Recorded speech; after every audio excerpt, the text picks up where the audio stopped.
Meu Deus, não fazem isso. Boa tarde, Evaristo Mulaza. São contas do Sinvistec baseados nos dados do Instituto Nacional de Estatística. No final de 2022, as remunerações totais do Estado representavam em poder de compra 22% do que eram em 2017 e a redução de poder de compra dos funcionários públicos atingiu mais de 80% e entre 2017 e 2022 a queda do nível de vida das populações aproximou-se dos 40%. Na prática, esta redução é sentida? Eu até poderia fazer-te essa pergunta, se tu sentes ou não esta redução do nível de vida. Eu penso que sim. Aí considerações são feitas no relatório a que tu fazes referência, mas em alguns aspectos, fugindo um bocadinho do economés, como se diz, alguns aspectos da vida real que são perfeitamente notáveis. Nós às vezes esquecemos que, tendo como período de referência o primeiro mandato do presidente João Lourenço, nós temos de ter em conta, desde logo, que foi nesse período em que, coincidentemente, houve uma deterioração significativa do poder de compra das famílias por força da perda do valor da moeda nacional que nós assistimos. Nós até hoje temos pessoas que, quando fazem contas à vida, costumam fazer matemáticas com o câmbio anterior à chegada do presidente João Lourenço ao poder. Portanto, todos nós assistimos a perda vertiginosa do poder de aquisição da moeda nacional e que foi desacompanhada, preciso que se diga assim, com um não aumento, ou que foi acompanhada melhor com um não aumento ou com um não ajuste dos rendimentos das famílias. Ou seja, por um lado houve uma perda significativa de poder de compra em decorrência da perda de valor da moeda nacional. Preciso, escusado aqui dizer, lembrar aqui a grande exposição que a nossa economia tem ao mercado externo. Portanto, houve essa perda de poder de compra e não houve esforços significativos de compensação, não é, nos rendimentos. E ainda que houvesse, não seriam suficientemente significativos para compensar a perda do valor de compra.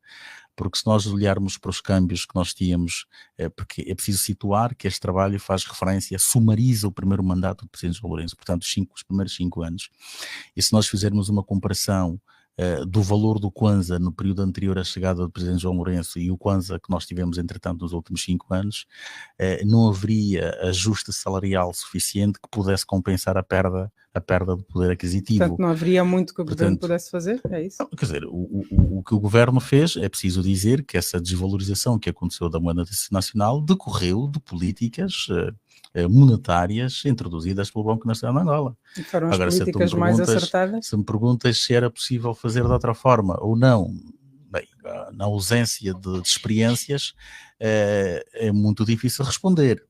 É verdade que há uma ideia quase que consensualizada de que nós também havíamos saído de um quadro, digamos, de certo modo quimérico, porque a robustez da economia não justificava o poder aquisitivo que a moeda nacional tinha. Agora, se os níveis de desvalorização que aconteceram, tal como nós os registramos, foram exagerados, aquilo que está a acontecer agora está, de alguma maneira, a dar respostas, porque esta referência que se faz da perda do nível de vida das pessoas em cerca de 40% em 5 anos, não é nada mais do que o reflexo da perda de poder de compra por parte das famílias. Portanto, isso é uma relação causa-efeito, não é? E como disse aqui, repiso, houve esta perda do valor de compra, de poder aquisitivo, sem que houvesse um reajustamento dos salários que pudesse de alguma maneira compensar, portanto, a perda de poder de compra, não é? Isto obviamente teria de ter consequências gravíssimas. As pessoas perderam o nível de vida, deixaram de fazer tiveram de passar a fazer mais contas à vida, descontinuando eventualmente determinados hábitos de consumo que existiam na altura, que deixaram naturalmente de existir. E em relação aos salários é preciso que se diga Outra coisa, dois dados aqui importantes, não é? É que os salários não só não foram ajustados, grosso modo, como em grande medida foram congelados. Não só congelados, no sentido em que não aumentaram, mas até houve casos mais graves em que os salários foram reduzidos. Particularmente por altura, quando entretanto se instalou a pandemia. Ou seja, repara que esta combinação catastrófica de eventos económicos, por um lado houve a desvalorização, a perda do valor de compra do Kwanza, por outro, em certa medida houve o congelamento de ordenados e numa situação mais grave houve a redução de ordenados. Ou seja, as famílias acabaram por levar por tabela de todas as formas. Perderam poder aquisitivo pela perda do valor de Kwanza, perderam poder aquisitivo em termos reais face a esta perda de valor de Kwanza, mas também em termos nominais, porque em alguns casos os salários foram mesmo reduzidos. Nós tivemos casos de empresas em que as pessoas tinham um certo salário, a quem eventualmente ganhasse 200 mil e foi obrigado a ganhar 150 mil, num contexto em que o Kwanza já tinha perdido valor, não é? Em que a inflação estava a níveis absolutamente absurdos. Portanto, esta conjugação de fatores que explicam perfeitamente estas conclusões que o Cinvestec traz agora, quer dizer, é inevitável. Adicionando a tudo isso o facto de a economia não ter crescido, muito pelo contrário, nós fomos vivendo vários anos consecutivos de recessão, o que significou, por outras palavras, a incapacidade da economia de criar empregos, particularmente a nível formal. Portanto, é a combinação de todos esses elementos que justificam plenamente o facto de ter havido essa deterioração da vida, da qualidade de vida das pessoas. Tu apontas aqui a desvalorização do Kwanza, a pandemia. O INE aponta também ainda a queda do preço do petróleo e a crise do IVA.